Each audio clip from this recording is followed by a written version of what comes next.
యెషయా గ్రంథము 15వ అధ్యాయము. మోయాబును గూర్చిన దేవోక్తి. ఒక రాత్రిలో అర్మోయాబు పాడై నశించును, ఒక్క రాత్రిలో కీర్మోయాబు పాడై నశించును. ఏడ్చుటకు మోయాబీయులు గుడికిని మెట్టమీదనున్న దీబోనుకును వెళ్ళుచున్నారు. నెబో మీదను మేదెబా మీదను మోయాబీయులు ప్రలాపించుచున్నారు. వారందరి తలల మీద బోడితనమున్నది, ప్రతివాని గడ్డము గొరిగింపబడి ఉన్నది. తమ సంత వీధులలో గొనెపట్ట కట్టుకొందురు. వారి మేడల మీదను వారి విశాల స్థలములలోను వారందరూ ప్రలాపించుదురు, కన్నీరు వలకపోయుదురు. హెష్బోనును ఎలాలేయును మొర్రపెట్టుచున్నవి, యాహసు వరకు వారి స్వరము వినబడుచున్నది. మోయాబు ప్రాణము అతనిలో వణుకుచున్నది. మోయాబు నిమిత్తము నా హృదయము అరచుచున్నది. దాని ప్రధానులు 3 ఏండ్ల తరపి దూడవలే సోయరు వరకు పారిపోవుదురు. లూహీతు ఎక్కుడు త్రోవను ఏడ్చుచూ ఎక్కుదురు. నశించితిమేయని ఎలుగెత్తి కేకలు వేయిచు హోరోనయీము త్రోవను పోవుదురు. ఏలయనగా నిమ్రీము నీటి తావులు ఎడారులాయెను, అది ఇంకనూ అడవిగా ఉండును. గడ్డి ఎండిపోయెను, చెట్టు చేమలు వాడబారుచున్నవి, పచ్చనిది ఎక్కడనూ కనబడదు. ఒక్కొక్కడు సంపాదించిన ఆస్తిని, తాము కూర్చుకొనిన పదార్థములను నిరవంజి చెట్లున్న నది అవతలకు వారు మోసుకొని పోవుదురు. రోదనము మోయాబు సరిహద్దులలో వ్యాపించెను. అంగలార్పు ఎగ్లయీము వరకును బెయేరేలీము వరకును వినబడెను. ఎలయనగా దీమోను జలములు రక్తములాయెను. మరియు నేను దీమోను మీదికి ఇంకొక బాధను రప్పించెదను. మోయాబీయులలో నుండి తప్పించుకొనిన వారి మీదికిని, ఆ దేశములో శేషించిన వారి మీదికిని సింహమును రప్పించెదను.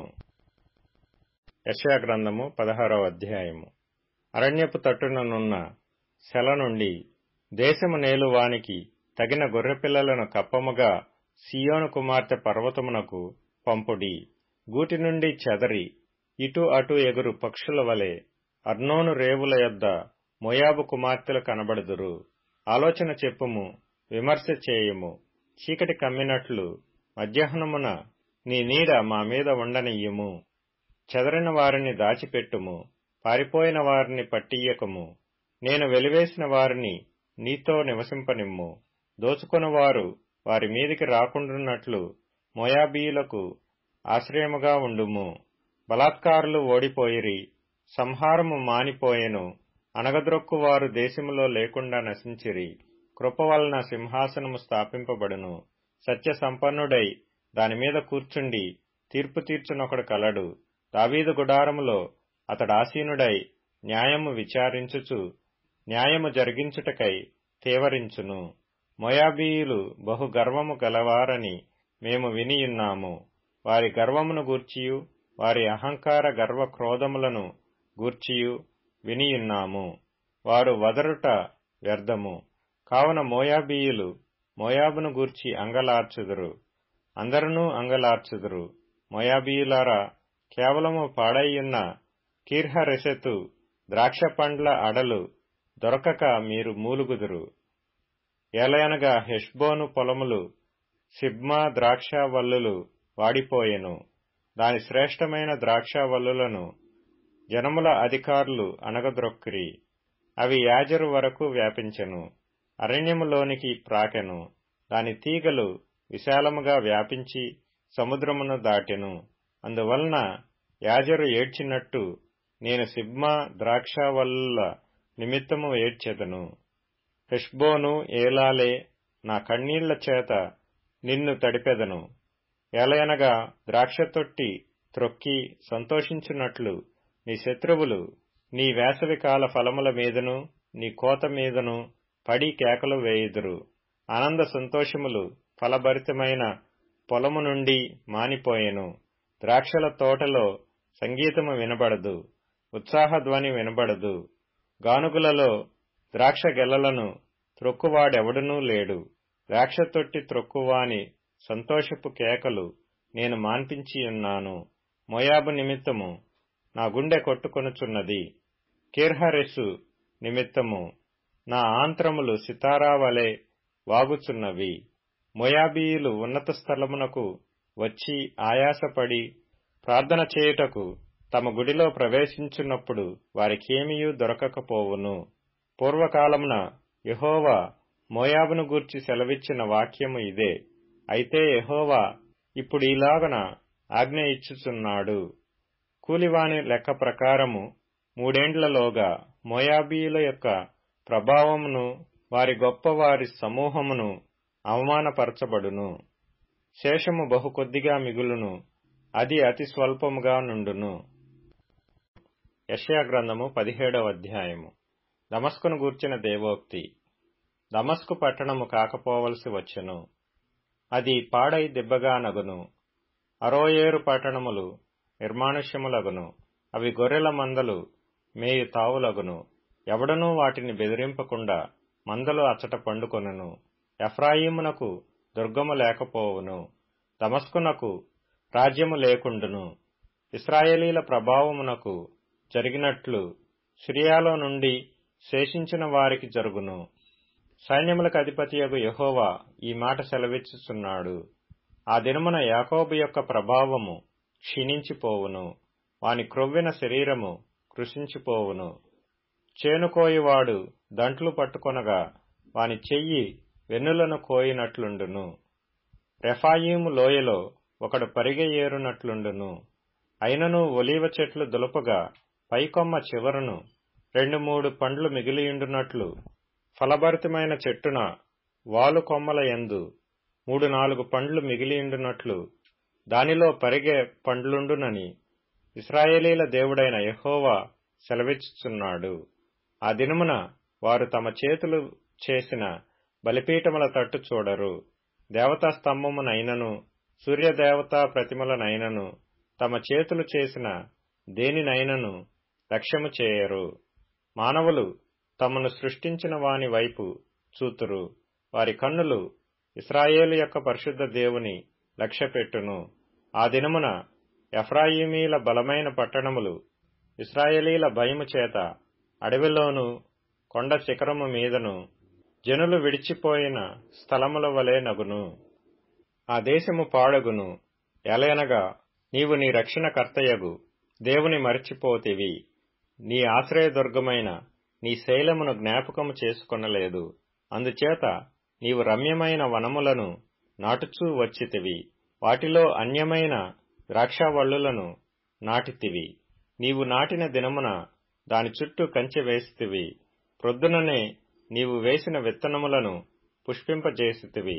గొప్ప గాయములను మిక్కుటమైన బాధయు కలుగు దినమున పంట కుప్పలుగా కూర్చబడును. ఓహో, బహుజనములు సముద్రముల ఆర్భాటము వలె ఆర్భాటించును. జనములు ప్రవాహ జలముల ఘోష వలె ఘోషించును. జనములు విస్తార జలముల ఘోష వలె ఘోషించును. ఆయన వారిని బెదిరించును, వారు దూరముగా పారిపోవుదురు. కొండమీది పొట్టు గాలికి ఎగిరిపోవునట్లు, తుఫాను ఎదుట గిరగిరా తిరుగు కసువు ఎగిరిపోవునట్లు వారును తరమబడుదురు. సాయంకాలమున తల్లడిల్లుదురు, ఉదయము కాక మునుపు లేకపోవుదురు. ఇదే మమ్మును దోచుకొని వారి భాగము, మా సొమ్ము దొంగిలు వారికి పట్టుగతి ఇదే. యెషయా గ్రంథము 18వ అధ్యాయము.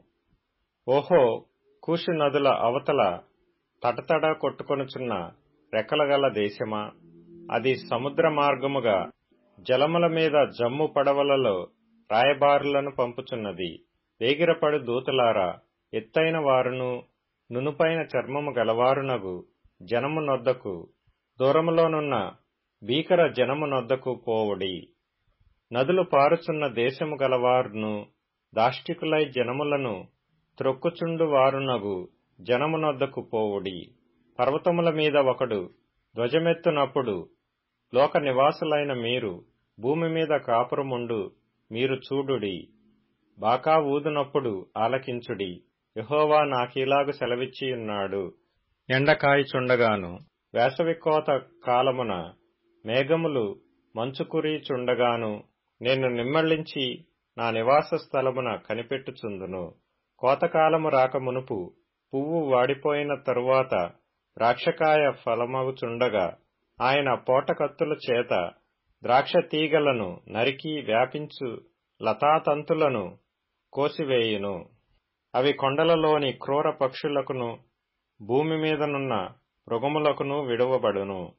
వేసవికాలమున క్రూర పక్షులను, శీతాకాలమున భూమి మీదనున్న మృగములను వాటిని తిన్నును.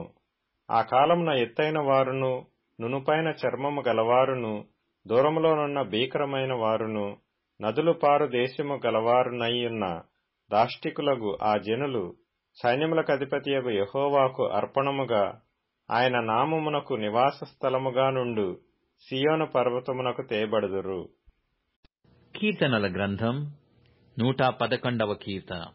ఆయన తన ప్రజలకు అన్యజనుల స్వాస్థ్యము అప్పగించియున్నాడు. తన క్రియల మహాత్మ్యమును వారికి వెల్లడి చేసియున్నాడు. ఆయన చేతి కార్యములు సత్యమైనవి, న్యాయమైనవి. ఆయన శాసనములన్నీయు నమ్మకమైనవి. అవి శాశ్వతముగా స్థాపింపబడియున్నవి. సత్యముతోనూ యథార్థతతోనూ అవి చేరబడియున్నవి. ఆయన తన ప్రజలకు విమోచనము కలగజేయువాడు. తన నిబంధన ఆయన నిత్యముగా ఉండ నిర్ణయించువాడు. ఆయన నామము పరిశుద్ధమైనది, పూజింపదగినది. యెహోవా యందలి భయము జ్ఞానమునకు మూలము. ఆయన శాసనములు ననుసరించు వారందరూ మంచి వివేకము గలవారు. ఆయనకు నిత్యము స్తోత్రము కలుగుచున్నది. సామెతల గ్రంథం 23వ అధ్యాయం. నా కుమారుడా, నీ హృదయమునకు జ్ఞానము లభించిన ఎడల నా హృదయము కూడా సంతోషించును.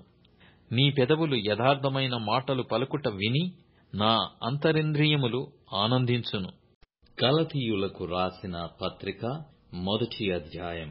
మనుషుల మూలముగానైనను ఏ మనుషుని వలననైనను కాక యేసుక్రీస్తు వలనను ఆయనను మృతులలో నుండి లేపిన తండ్రి అయిన దేవుని వలనను అపోస్తలుడుగా నియమింపబడిన పౌలను నేనును, నాతో కూడా నున్న సహోదరులందరూ గలతీయులో నున్న సంఘములకు శుభమని చెప్పి వ్రాయునది. తండ్రి అయిన దేవుని నుండియు మన ప్రభువైన యేసుక్రీస్తు నుండియు మీకు కృపయు సమాధానమును కలుగునుగాక.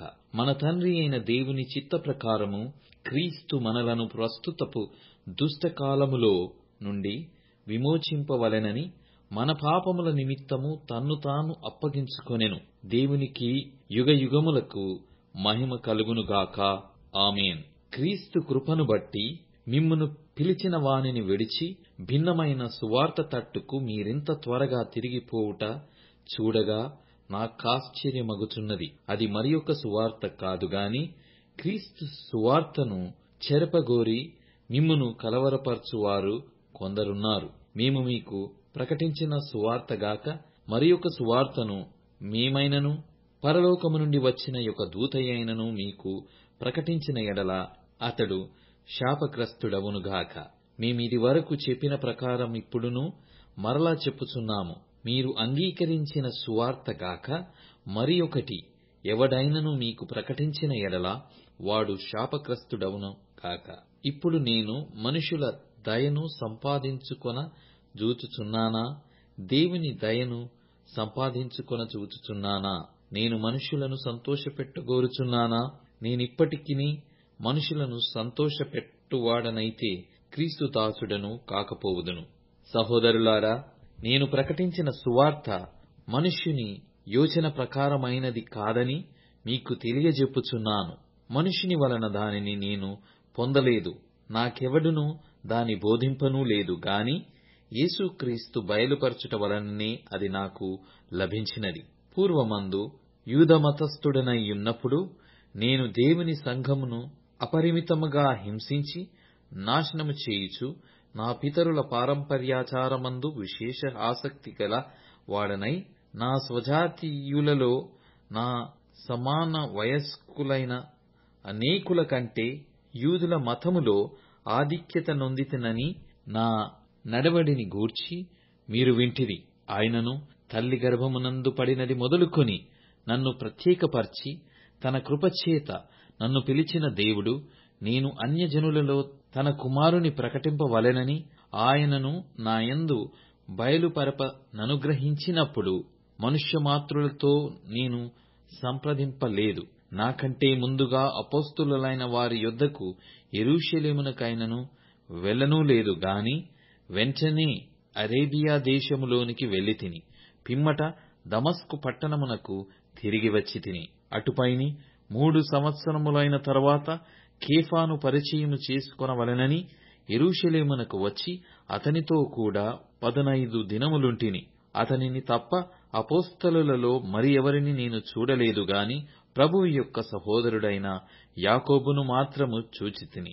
నేను మీకు వ్రాయుచున్న ఈ సంగతుల విషయమై ఇదిగో దేవుని ఎదుట నేను అబద్ధమాడుటలేదు.